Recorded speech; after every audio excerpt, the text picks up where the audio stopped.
6 empezamos un nuevo programa, una nueva semana de Arica y Prieta en la Nueva Play. Nos ven y nos escuchan en lanueva.com. Hasta las 2 de la tarde los vamos a estar acompañando con opinión, información, testimonio, análisis, con muchas cosas para hablar con ustedes. 29 grados, seguramente algo más de térmica en el centro de Bahía Blanca, muy pesado, muy húmedo. El domingo también fue bastante parecido, un clima muy similar. El calor va a seguir, pero va a venir acompañado de lluvia.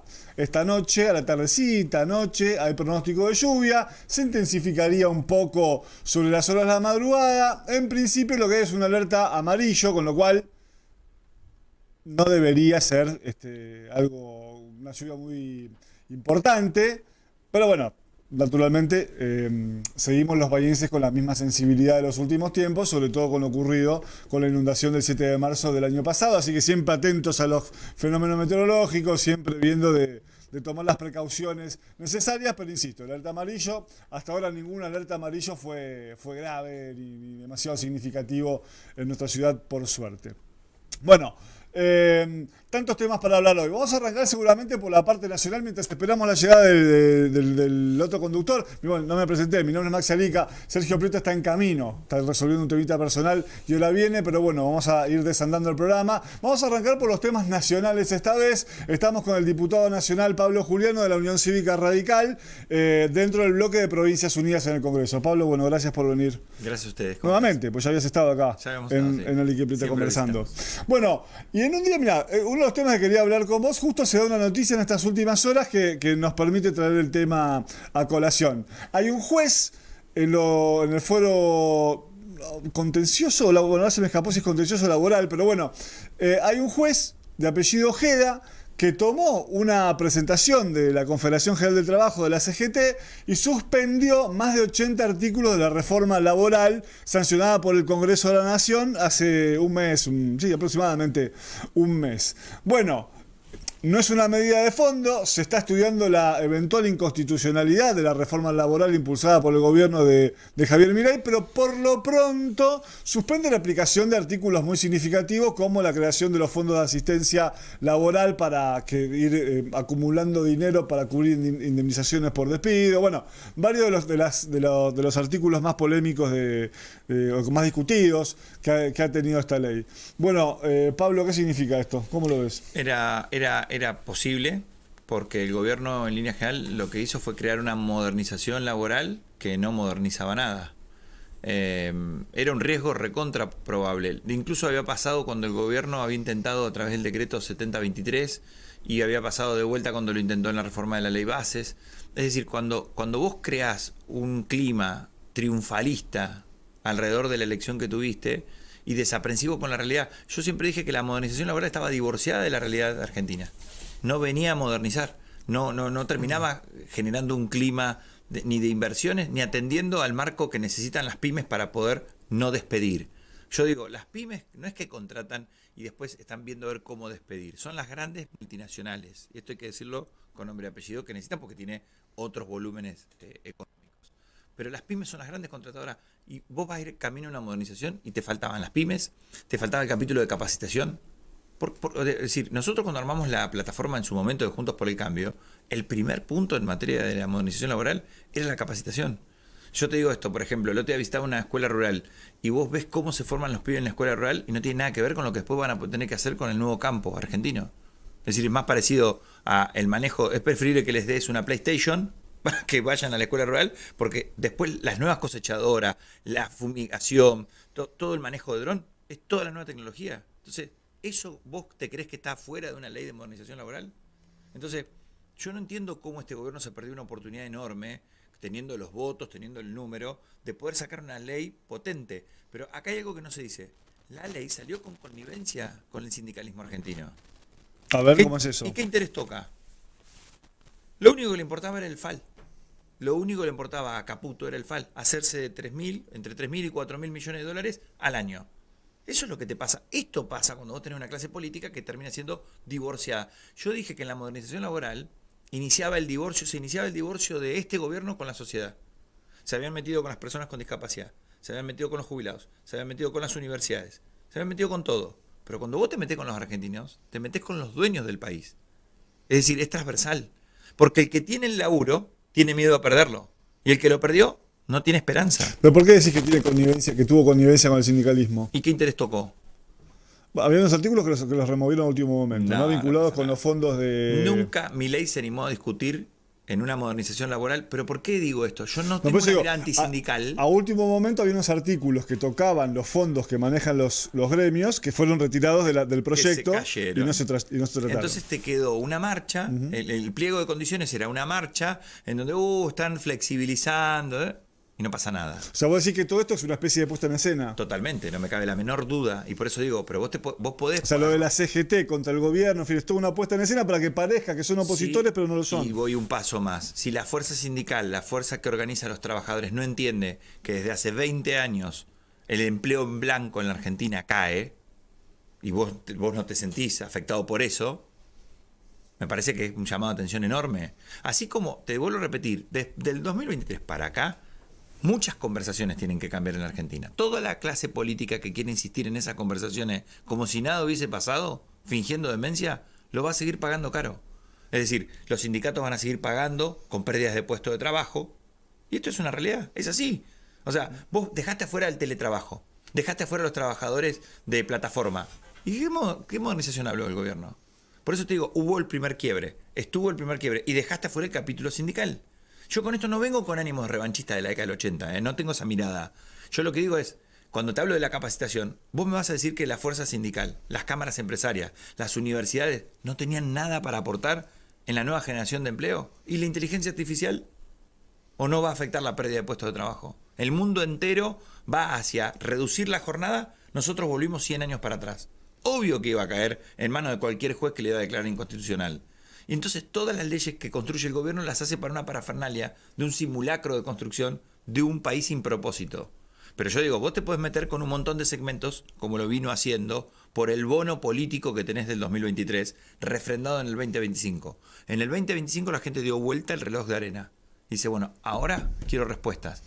Mencionaste un tema que es muy interesante y que, bueno, que es muy difícil solución y es del mundo actual y el mundo que viene, ¿no? Que tiene que ver con la inteligencia artificial reemplazando puestos de trabajo. En realidad la tecnología hace mucho que viene reemplazando puestos de trabajo, obvio, pero se supone que la inteligencia artificial aceleraría incluso ese proceso. Ante esa circunstancia real que existe, que no la vas a detener o que es muy difícil de contener en un montón de sectores del empleo, ¿ustedes entonces qué proponen?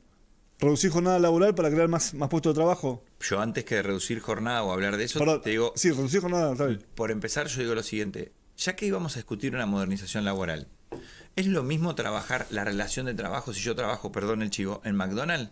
¿O si trabajo en el puesto, en la fiambrería de tu familia o en la panadería de barrio? No es lo mismo. No es la misma relación laboral. ¿Por qué en la Argentina nosotros seguimos arrastrando conceptos de una manera de organizar el trabajo que no tienen que ver? Es decir, con instrumentos del 70, vos no vas a poder entrar en el 2030. Esto es una realidad indiscutida. ¿Por qué seguimos empecinados en que una ley de contrato de trabajo única regule todas las relaciones de trabajo cuando no es así? Si yo tengo como aliado, por empezar, las veces que la Argentina ha levantado la capacidad de empleabilidad, ha sido con las pymes en la espalda. Digo, el mismo verano que te estoy planteando esto de la modernización laboral, la falsa modernización laboral, el gobierno nos puso a consideración de la Cámara de Diputados el acuerdo entre el Mercosur y la Unión Europea. Una política pública que viene desde hace muchos años, de los gobiernos kirchneristas, del de Macri, del de Alberto, de ahora el de Milei, de poder insistir con que nosotros, todo el Mercosur, tenga un acuerdo junto con la Unión Europea. En este contexto es una notición, es una gran noticia. Ahora, ¿cómo vamos a entrar en esa Unión Europea? ¿Para qué? ¿Con quiénes? Yo estoy convencido que es con las economías regionales, que son generadoras de puestos de trabajo. Por eso Francia y Bélgica dicen, no me metas a los productores agropecuarios argentinos, porque es lo que yo hago en Bélgica y en Francia para venderle a toda Europa. Entonces, estoy hablando de que eso genera puestos de trabajo directamente. Entonces, nosotros vamos a ir a entrar a competir en la Unión Europea con instrumentos legales de la década del 70. ¿Por qué se perdió esa oportunidad? No tiene razón de ser que en la modernización laboral no hayas empezado por poner a las pymes de protagonista con un nuevo marco distinto, un nuevo marco de contratación. No es lo mismo. Las pymes hacen malabares para no específica echar. para pymes y otra para empresas, grandes cadenas internacionales, Y lo puedes grandes corporaciones. Y los otros grandes ausentes de una modernización laboral son los independientes. Son los independientes. Después de la pandemia, el surgimiento... ¿Y por qué no están registrados? La empleabilidad en blanco de un independiente que hace un emprendimiento en su casa y que empieza, pero que automáticamente, sin llegar a ser una pyme, tiene otro colaborador u otra persona que trabaja alrededor de ese emprendimiento, son los grandes protagonistas. El trabajo en la Argentina, no, lo que pasa es que vos tenés líderes políticos que lo hacen pensando en tiempos modernos de Chaplin. Y eso es un problema. Es realmente un divorcio mental. No existe más. Esta cuestión de que nos la agarramos con un milagro porque ahora importa el cuerpo del... Y no, está bien que se adapten. El mercado te lleva a adaptar. Ahora, el problema es que vos plantees políticas públicas que entonces, ¿qué haces con los 100 despidos del milagro, con los 1000 de FATE? Porque vos no estás preocupado, te vuelvo a repetir. Una política pública que le da trazabilidad, que es inteligente a la hora de la apertura comercial, no indiscriminada. Una apertura, nosotros no podemos vivir cerrados. Cuando dicen, pero abrimos las importaciones. Está bien que vos te abras a las importaciones, pero tiene que ser inteligente, tiene que ser planificado. Y eso se puede hacer. Ahora, hay un tema. Lo tenés que hacer con un Estado moderno, no presente, porque ya con el lema del Estado presente, estaba presente en todos los temas, se metían hasta prácticamente con las películas que miraba, y ahora no querés saber más nada con el Estado. Ahora, es la Argentina pendular. Es la Argentina que defiendo a Menem, lo aplaudo a Menem, digo que fue el mejor presidente, pero que vendió YPF, pero cuando aparece el fallo de la jueza que dice que del tribunal que dice que la Argentina tenía razón, lo salgo a aplaudir. Es como el péndulo irracional en el que estamos. Entonces, creo que hay que parar la pelota, y estoy convencido que el gobierno cometió un error a partir de la modernización laboral. Y ese error se agrava por lo que estamos viendo ahora, por ejemplo, del vuelo de Adorni, que confirma este divorcio que yo vengo diciendo, que en la Argentina ganar elecciones, en vez de ser construir mayorías, es para construir hegemonías, que te divorcian mentalmente de la realidad de los argentinos. Pablo, tengo que hacer una pausa. Si te quedas unos minutos más, te pregunto YPF. Obvio. Bueno, ya venimos.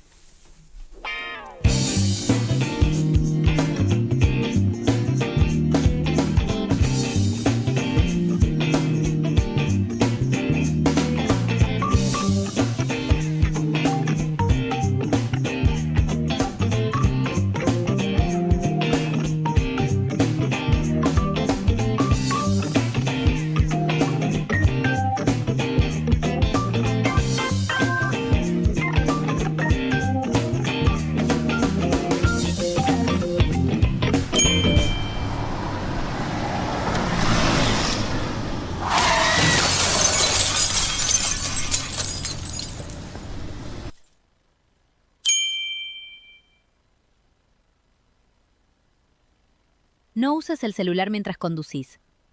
Elegí la vida. Un segundo de distracción puede cambiarlo todo. Es un mensaje del municipio de Bahía Blanca.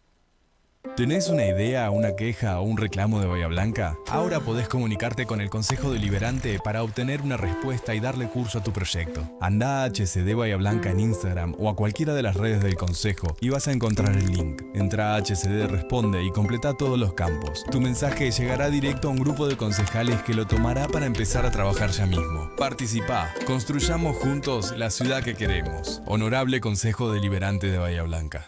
Con las altas temperaturas debemos extremar las medidas de seguridad para evitar incendios. Por eso, desde Defensa Civil te brindamos las siguientes recomendaciones para evitar incendios. Hacé fuego solamente en lugares habilitados y antes de irte, asegúrate de apagarlos con abundante agua. No tires cigarrillos encendidos ni prendas fuego cerca de pastizales. Mantener los alrededores de tu vivienda libre de maleza y con el pasto corto. No acumules leña ni combustible cerca de tu vivienda. No arrojes latas ni vidrios porque son objetos que pueden causar incendios por refracción solar. En caso de incendio, llama al 911, camina en sentido contrario al viento y no te expongas al humo. Es un mensaje del municipio de Bahía Blanca. Se viene una nueva edición de la Fiesta Nacional del Camarón y el Langostino. Del 2 al 5 de abril, 4 días a pura fiesta en el puerto de Bahía Blanca. Shows en vivo, artistas locales, bandas nacionales y una gran oferta gastronómica. Estamos listos y vos te esperamos. Puerto Bahía Blanca, conectado al mundo, unido a vos. Tirá. Limpia. Tapa. Gira. Todos los objetos que puedan acumular agua. Sin mosquito no hay dengue. Eliminemos todos los posibles criaderos. Desde el municipio, duplicamos nuestros equipos de control de criaderos y reforzamos el trabajo de limpieza en espacios públicos. En Bahía, al dengue lo combatimos entre todos. Ahora desde Mi Bahía podés ver los recorridos, las frecuencias y la ubicación de cada colectivo de la ciudad. Puedo buscar de forma detallada cómo llegar a los distintos lugares. Ingreso al punto de origen y destino y listo. Además, me permite conocer las paradas más cercanas con respecto a mi ubicación, la frecuencia de cada línea y la ubicación exacta de cada colectivo. Súper fácil y útil. GPS Bahía también te muestra el mapa con la ubicación de los puntos sube. Hacé tu vida más fácil. Ingresá a Play Store o App Store, descarga la app Mi Bahía o GPS Bahía y ahorra tiempo planificando tus viajes.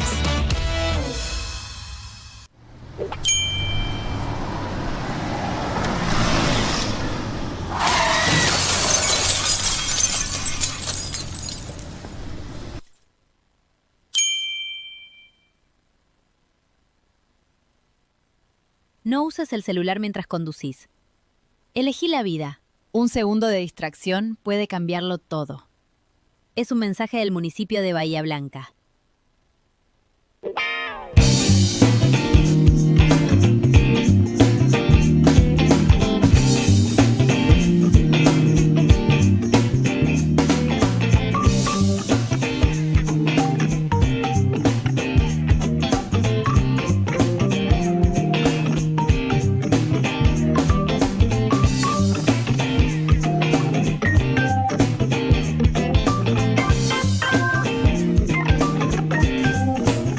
Pasada seguimos hablando con el diputado nacional de la UCR dentro del bloque de Provincias Unidas, Pablo Juliano, de visita en Bahía Blanca. Bueno, no es la primera, de hecho, ni va a ser la última seguramente. Bueno, Pablo, tema YPF, otro de los temas del momento sin duda, un fallo a favor de la Argentina. Obviamente, como idea general, una buena noticia que el país no tenga que pagar entre 16.000 y 18.000 millones de dólares, depende de quién lo calcule, pero como sea es una cifra altísima, pero está la puja del mérito, ¿no? Si fue porque la estrategia judicial del kirchnerismo siempre estuvo acertada y la expropiación fue en su momento, fue hecha de manera correcta, o si el gobierno de Milei demostró una pericia distinta a la de los gobiernos anteriores a la hora de negociar o de hacer sus planteos en la justicia norteamericana. ¿Vos cómo lo ves? Yo en primer lugar estoy contento con el fallo porque termina ganando el país.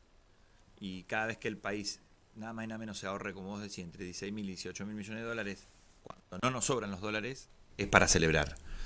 Segundo, es para celebrar que esta política pública de defender al país se sostuvo durante el gobierno de Macri, de Alberto y de Milei, a pesar de Milei. ¿Qué quiere decir esto?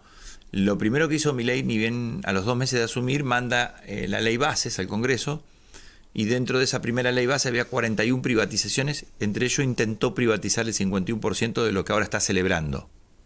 Digo, pero como el presidente, yo la verdad que aunque diga esto, la gente ya sabe que es irracional. Digo, lo quiero poner en foco porque a mí me da la sensación que el presidente sale a festejar lo de YPF porque tiene la necesidad de festejar algo, o tiene poco para festejar en tanto y en cuanto a sus propios méritos.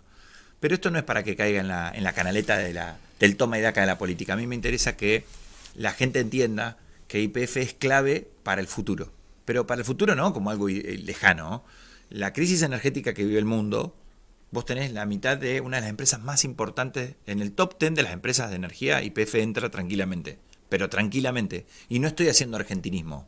Estoy diciendo que otra noticia positiva es que se está terminando el caño, que en teoría Bahía tuvo mucho que ver, digo, estuvo en el centro de la discusión, y al final esa inversión se llevó para Río Negro.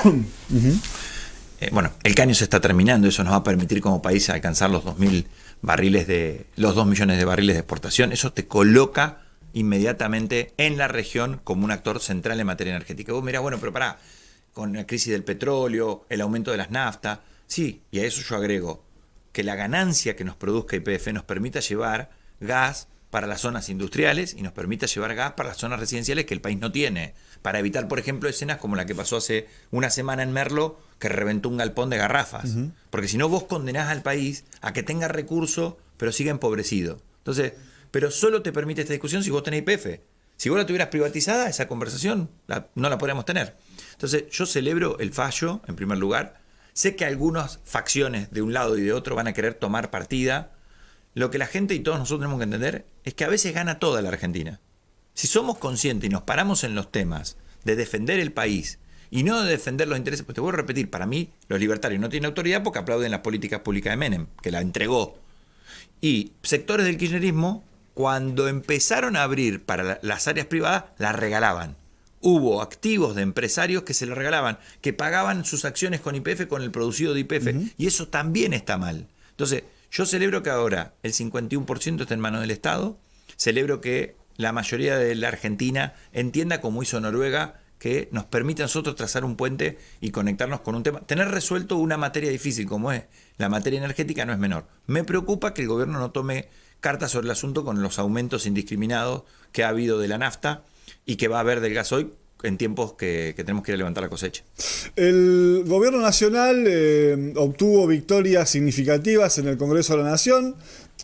Obtuvo las mayorías necesarias tanto en diputados como en senadores para sacar leyes que le resultaban muy importantes. Hablamos de la reforma laboral, más allá de la que esté judicializado, pero bueno, total, los votos los tuvo en el Congreso, la ley penal juvenil, y va a ir por más seguramente, ¿no? Ya se sabe que va a ir por una reforma del Código Penal, y más adelante vendrá una reforma fiscal, y más adelante vendrá, bueno, algunas otras cosas que proponga el gobierno. Esas mayorías que vimos, hubo un recambio legislativo en diciembre, con lo cual los cuerpos legislativos son los mismos que van a estar hasta diciembre del 2027. Sí. Uno tiene que imaginar que así como tuvo los votos para acompañar esas reformas en febrero, ¿lo va a seguir teniendo de acá en adelante o lo ves más dinámico? No, yo lo veo súper dinámico, y lo veo dinámico por el rating de la imagen de gobierno. Si el rating se desploma, los gobernadores se sienten liberados y empiezan a sentirse ahora preocupaciones por otras cosas. Y cuando se rompe el enmayado de los gobernadores, los números se mueven. Hoy el gobierno tiene mayoría para poder construir una mayoría que yo digo que es una mayoría de cartón, ¿sí? Porque es a base de sometimiento y sin un propósito claro. Ahora de repente vamos a tener que... Ahora es fundamental discutir la ley de fuegos. Y no estoy subestimando la realidad de la Patagonia, pero lo que digo es que me parece que me gustaría que el gobierno pudiera enviar propuestas que tengan que ver más con la realidad concreta, cotidiana y diaria de los argentinos.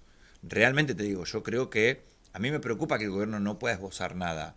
Por ejemplo, el grupo de gobernadores de Provincias Unidas que yo integro impulsaban, por ejemplo, la modificación de la ley de impuestos a los combustibles líquidos.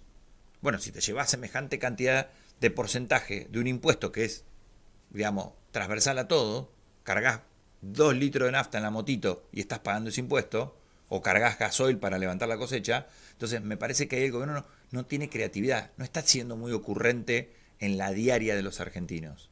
Y eso se va a trasladar en tarifa, va a aumentar ahora el gas. Entonces, yo veo como que el gobierno no está pudiendo como poner un enmayado de preocupaciones. Y el paquete de leyes que quiso y que insinuó el jefe de gabinete Adorni el otro día por Twitter fue simplemente como un malotazo de ahogado para salir del brete en el que se metió, producto de su turismo neoyorquino y uruguayo. Lo último, Pablo, una mirada sobre el proyecto de ley de glaciares. Yo estoy completamente en contra y creo que esa ley es hay que decir lo siguiente, la ley de glaciar del 2010 protege el glaciar y la zona periglaciar, ¿sí? Se crea un instituto que relevó cuántos glaciares y periglaciares tenés. Tenés 16.000 glaciares en toda la Argentina. Si vos los desparramás por la cordillera, ocupa el 1% del territorio cordillerano. Te queda el otro 99% para explotar. Es mentira que esta ley no es pro minería. No estamos discutiendo la minería, estamos discutiendo el agua. Cuando vos discutís el agua, estás discutiendo algo estratégico. Mirá, la respuesta para todos tendría que ser de la misma manera, de vuelta. Cuando se te aparecen los temas estratégicos, no importa si venís de un lado o del otro, vos tendrías que ver cómo querés que juegue, qué rol querés que juegue tu país. Tu país tenga energía, tenga agua y tenga un buen sistema educativo, tu país es competitivo. Después vos querés parecerte a Israel, él quiere parecerse a Noruega, el otro a Estados Unidos, elegí el que quiera. Vas a poder parecerte a esos países. Si vos renunciás al agua, la Argentina se tendría que sentirse orgulloso de la ley de glaciares. Porque muchos quieren hacernos creer que los que defendemos los glaciares somos anti-inversiones. No, señor. Y voy a poner ejemplos concretos y puntuales. La minería en la Argentina, desde la ley de glaciares para acá, no se vio interrumpida. Entonces, ¿no estaremos acaso queriendo cambiar una ley que le ajusta el zapato a una o a dos empresas? Y que solo perjudica a una, 2 o 3 provincias, Catamarca, San Juan y Mendoza. Digámoslo, porque si no, eso no es una discusión federal. La verdadera discusión federal la das cuidando la Constitución Nacional, que establece que es el Congreso quien dicta los presupuestos mínimos. ¿Qué significan presupuestos mínimos? Mirá, vos podés legislar de acá para acá. Las provincias dicen, se quedan con las regalías, las provincias hacen el impacto fiscal, el impacto ambiental, las provincias dicen quiénes sí y quiénes no pueden producir o invertir y en qué áreas, pero los presupuestos mínimos son, no te metas con el agua. Si vos te metés con el agua en la altura de glaciar, Córdoba, por ejemplo, corre el riesgo de quedarse sin agua. Todas las provincias del centro, ya le pasa a La Pampa. Hoy a Mendoza le está pasando que tiene riesgo hídrico. Es decir, el riesgo hídrico es un título que no tiene que ver con un invento de la agenda woke. Es una realidad concreta y empírica, concreta y puntual. Si en la Argentina ese tema vos lo tenés saldado, te vuelvo a repetir, ¿por qué no exploramos otra agenda parlamentaria? ¿Por qué no usás esa mayoría para otra cosa? ¿Por qué en vez de usar esa mayoría para tener sometido a los gobernadores y atender, los negocios de 2 o 3, no impulsás otro tema? Yo estoy convencido que la ley de glaciares vuelve a confirmar que este gobierno solo está preocupado en el toma y daca del sometimiento sin un propósito. Si vos pensás la Argentina del futuro, no la tenés que dejar sin agua bajo ninguna perspectiva. Gracias, Pablo. A ustedes. El diputado nacional Pablo Juliano del radicalismo dentro del bloque de Provincias Unidas en el Congreso de la Nación. Bueno, hacemos una nueva pausa y ya seguimos en la LICA sin Prieta hoy.